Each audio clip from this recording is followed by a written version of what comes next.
नरेंद्र मोदी जी ने कुछ साल पहले नोटबंदी की, जीएसटी लागू की। उन्होंने हिंदुस्तान पर आर्थिक सुनामी आई। पार्लियामेंट में हम बात रखते हैं तो देखो क्या करते हैं, माइक ऑफ कर देते हैं ऐसे। चाइना की सेना अंदर आ गई, 2000 स्क्वायर किलोमीटर हिंदुस्तान का उठा के ले गए। Mike off. प्रधानमंत्री कहते हैं कोई अंदर नहीं आया। अच्छा, तो अंदर नहीं आया तो हमारी सेना उनकी सेना के साथ किस बात की बातचीत कर रही है? 22 बार बातचीत हो गई। हमारी सेना कह रही है कि हमारी जमीन ले गए। नरेंद्र मोदी जी कह रहे हैं नहीं, जमीन नहीं गई। नेगोशिएशन में चाइना के लोग कहते हैं कि भैया आपके तो प्रधानमंत्री कह रहे हैं कि जमीन नहीं गई। नरेंद्र मोदी जी ने कुछ साल पहले नोटबंदी की, जीएसटी लागू की। उसका असर कितने साल हो गए? कितने साल पहले की थी? 6 साल। तो 6 साल हो गए। जैसे सुनामी आती है, मुझे याद है मैं गया था जब सुनामी आई थी, तो सुनामी का एकदम असर तो होता है, मगर सुनामी का सच्चा असर 5-6 साल बाद दिखाई देता है। इसी प्रकार नरेंद्र मोदी जी ने जिस दिन नोटबंदी की, जिस दिन गलत जीएसटी लागू की, उन्होंने हिंदुस्तान पर आर्थिक सुनामी आई। उस समय उन्होंने बोला कि देखो मैं काले धन के खिलाफ लड़ाई लड़ रहा हूं, काला धन मिट जाएगा। 5-6 साल हो गए, सबूत आपके सामने है, काला धन मिट गया, गायब हो गया।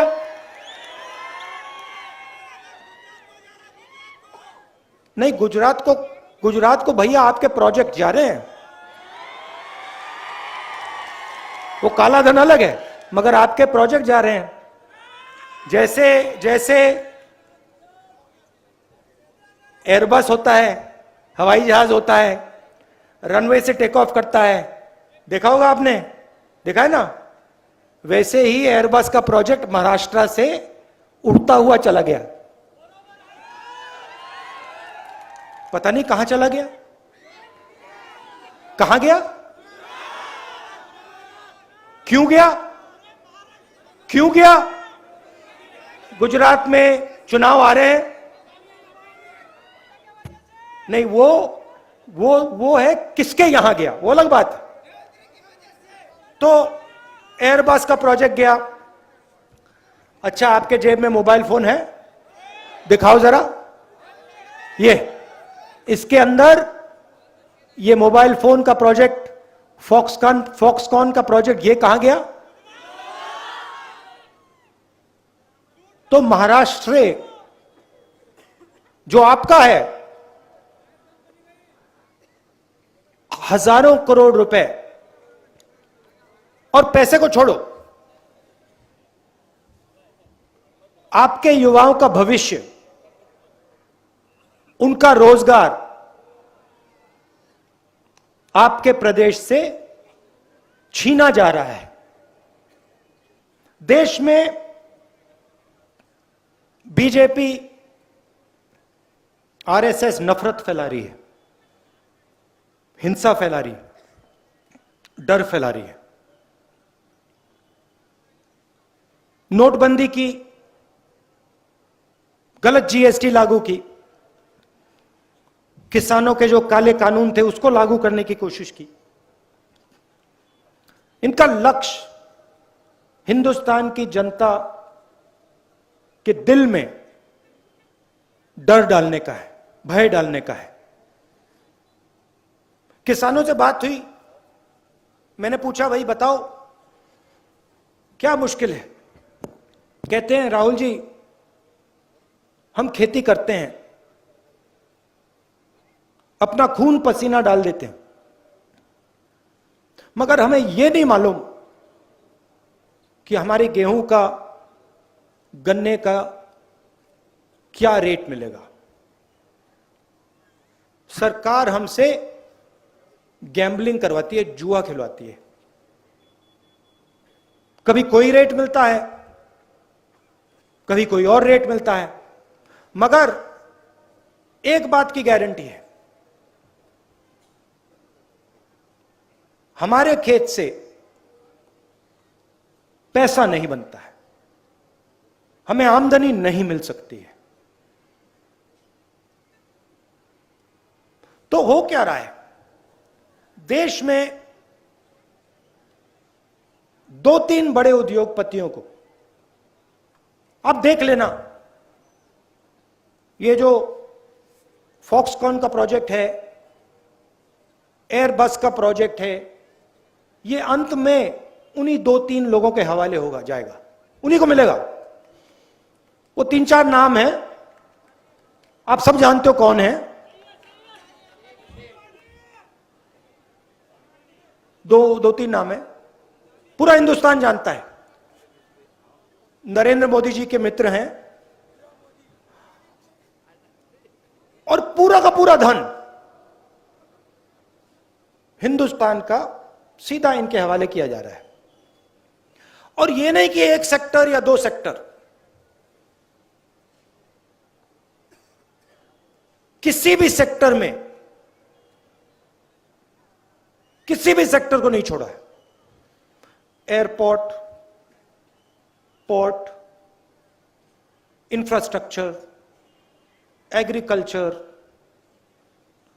टेलीफोन, सब का सब इन्हीं 3-4 लोगों के हवाले किया जा रहा है। अब आप समझिए, आज मेरी मीटिंग में कोऑपरेटिव सेक्टर के साथ हमारी मीटिंग हो रही थी, उन्होंने कहा कि नरेंद्र मोदी जी ने बहुत बड़ी गलती की। मैंने कहा क्या गलती की? कहते हैं नोटबंदी। मैंने उनसे कहा देखो बात समझो, नोटबंदी गलती नहीं थी, नोटबंदी उनकी स्ट्रेटजी है, उन्होंने कोई गलती नहीं की। उनका काम, जो छोटे व्यापारी हैं, और हर एक छोटा व्यापारी इस बात को समझ जाएगा, जो छोटे व्यापारी हैं, जो मिडिल साइज बिजनेस चलाते हैं, छोटे बिजनेस चलाते हैं, उनको खत्म करने का है। जीएसटी, नोटबंदी और कोविड के समय जो इन्होंने किया, ये गलतियां नहीं है। ये जो छोटा बिजनेस का सेक्टर है, इसको खत्म करने का तरीका है, क्योंकि जब तक ये खत्म नहीं होंगे तब तक हिंदुस्तान के सबसे बड़े उद्योगपतियों को इनका बिजनेस नहीं मिल सकता। पहले इनको मारना पड़ेगा और फिर जो इनका है उनके हवाले करा जाएगा। और मेरी बात आप देखना, हर सेक्टर में यह होगा, एक सेक्टर नहीं छूटेगा। मगर इसका नतीजा क्या आएगा? नतीजा यह होगा कि इन सड़कों पे जो भी युवा मेरे से बात करेगा वो बेरोजगार होगा। पूरा का पूरा हिंदुस्तान बेरोजगार होगा। क्यों? क्योंकि बड़े उद्योगपति रोजगार नहीं देते। रोजगार 3-4 जगह से मिलता है। जो छोटे व्यापारी होते हैं, मिडिल साइज व्यापारी होते हैं, जो दुकानदार होते हैं, ये रोजगार देते हैं। दूसरा, जिसको हम पब्लिक सेक्टर कहते हैं, सरकारी कंपनियां, ये रोजगार देते हैं। और फिर किसान और उनका पूरा जो सिस्टम है वो रोजगार देता है। इंफ्रास्ट्रक्चर में भी रोजगार पैदा होता है। ये है। अब जो स्मॉल और मीडियम बिजनेस वाले हैं उनको तो खत्म कर दिया, नोटबंदी से खत्म कर दिया, जीएसटी से खत्म कर दिया। जो सरकारी कंपनियां हैं उनको सब की सबको प्राइवेटाइज किया जा रहा है, बीएचईएल, रेलवेज तक, तो वो भी रास्ता बंद हो रहा है। प्राइवेट नौकरी वाला रास्ता बंद हो गया, रोजगार वाला रास्ता बंद हो गया। सरकार में किसी को रोजगार नहीं देते हैं, कॉन्ट्रैक्ट का सिस्टम लगा रखा है, उसमें पता नहीं कब निकाल दें आपको 2 मिनट में। तो बेरोजगारी बढ़ती जा रही है, डर बढ़ता जा रहा है। दूसरी तरफ महंगाई बढ़ रही है। पहले यूपीए के समय 60 रुपए का पेट्रोल था, आज क्या रेट है? 110। डीजल का क्या रेट है? गैस सिलेंडर कितने का आता है? गैस सिलेंडर कितने का आता था पहले? उस टाइम नरेंद्र मोदी बोलते थे देखो 400 रुपए का हो गया। आज एक शब्द नहीं बोलते, आज 1100 रुपए का हो गया, एक शब्द नहीं बोलते। अच्छा, नरेंद्र मोदी जी भ्रष्टाचार की बात नहीं करते। तो एक तरफ महंगाई बढ़ती जा रही है, दूसरी तरफ बेरोजगारी। आपके दिल में डर आ रहा है, और डर को नरेंद्र मोदी जी, बीजेपी और आरएसएस नफरत में बदल रहे हैं। और उसको हमारे मीडिया वाले मित्र फैलाते हैं, दिन भर फैलाते हैं उसको। पैसा नहीं मिल रहा भैया, वो उनका है मीडिया।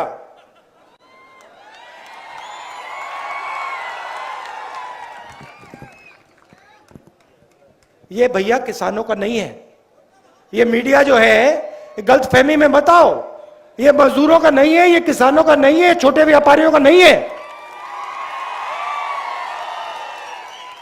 ये उन्हीं 2-3 बड़े उद्योगपतियों का औजार है। और इसका काम हिंदुस्तान में नफरत फैलाने का है, हिंदुस्तान में डर फैलाने का है। और मैं आपको एक और बात बता दूं, ये जो हमारे जर्नलिस्ट भाई खड़े हैं ना, इनमें से एक नहीं करना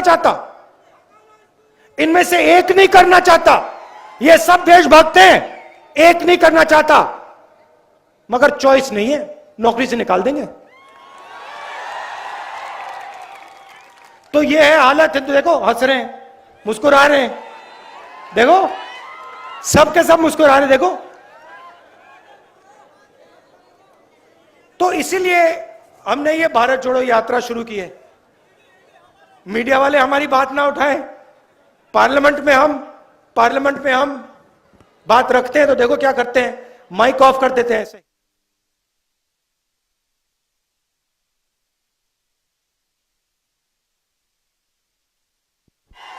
यहां पे तो कंट्रोल है माइक का, पार्लियामेंट हाउस में वहां पे ऐसे ही बंद हो जाता है 2 मिनट में, देखते ही रह जाते हैं हम। नोटबंदी की बात करो, माइक ऑफ। चाइना की सेना अंदर आ गई, 2000 स्क्वायर किलोमीटर हिंदुस्तान का उठा के ले गए, माइक ऑफ। ना बोलना है बोल लो, किसी को कोई कुछ नहीं दिखाई देगा, कुछ नहीं सुनाई देगा, माइक ऑफ। वो तो सब है भैया, ईडी शीडी से कोई डरता नहीं है, बात समझ लो। अच्छा, फिर नई चीज लाए मेरे साथ यहां पे, इसी सड़क पे। मैंने कहा आपको देखो, हिंदुस्तान के युवा 5 चीजें करना चाहते हैं। सुनो, हिंदुस्तान के युवा 5 चीजें करना चाहते हैं। क्या करना चाहते हैं? IAS, police, army, doctor. यहां पे बहुत सारे लड़के आते हैं, कहते हैं कि हम आर्मी में जाना चाहते हैं। पूछता हूं क्यों? हम देश की रक्षा करना चाहते हैं। अब नरेंद्र मोदी जी ने नया काम निकाला है, नहीं, सुनो, मजे की बात सुनाता हूं आपको। अच्छा, देश की रक्षा करनी है ना, सिर्फ 4 साल कर सकते हो, उसके बाद आउट, अग्निपथ। 4 साल के बाद आप देशभक्त नहीं हो सकते। 4 साल आप सेना में काम करो, 6 महीने ट्रेनिंग मिलेगी, और 4 साल बाद घर जाइए, माइक ऑफ। यह है अग्निवीर। आप किसी से भी पूछ लो, किसी युवा से पूछ लो, आर्मी वालों में डिसिप्लिन होता है कहेंगे नहीं, मगर दिल में है। तो चाइना की सेना आती है अंदर, एकदम माइक ऑफ हो जाता है। प्रधानमंत्री कहते हैं कोई अंदर नहीं आया। अच्छा, तो अंदर नहीं आया तो हमारी सेना उनकी सेना के साथ किस बात की बातचीत कर रही है? 22 बार बातचीत हो गई। हमारी सेना कह रही है कि हमारी जमीन ले गए। नरेंद्र मोदी जी कह रहे हैं नहीं, जमीन नहीं गई। नेगोशिएशन में चाइना के लोग कहते हैं कि भैया आपके तो प्रधानमंत्री कह रहे हैं कि जमीन नहीं गई। यह है हालत देश की। इसीलिए हमने ये यात्रा शुरू की है। और यात्रा में बड़ी अजीब सी बात हो रही है। और देखिए, आप सबसे पूछिए, पटोले जी बैठे हैं, चौहान साहब बैठे हैं, इनसे पूछिए। 6 बजे सुबह यात्रा शुरू होती है, 7 बजे शाम को खत्म होती है। थकान नहीं होती। 25 किलोमीटर चलने के बाद, नहीं, मैं सिर्फ अपनी बात नहीं कर रहा हूं, मैं सबकी बात कर रहा हूं, किसी को थकान नहीं होती। पूछो क्यों? नहीं, क्यों? क्योंकि आपकी शक्ति के बल पर हम चल रहे हैं। आपका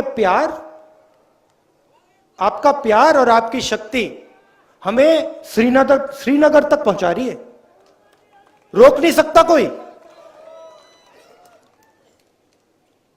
तो इसके लिए दिल से आपको धन्यवाद करना है। आपके बिना हम ये काम कर ही नहीं सकते। 3500 किलोमीटर चलना है, आपके बिना काम नहीं किया जा सकता। आप मदद कर रहे हो, और फिर इन सड़कों पे अपना पूरा का पूरा ज्ञान फ्री में हमें दे रहे हो।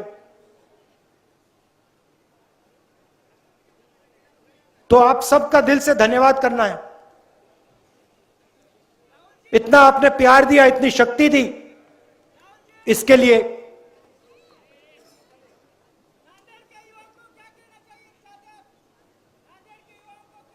डरो मत। किसी चीज से डरो मत। मैं नरेंद्र मोदी की बात नहीं कर रहा हूं, मैं आरएसएस की बात नहीं कर रहा हूं। जिंदगी में किसी चीज से डरो मत, कभी नहीं डरो।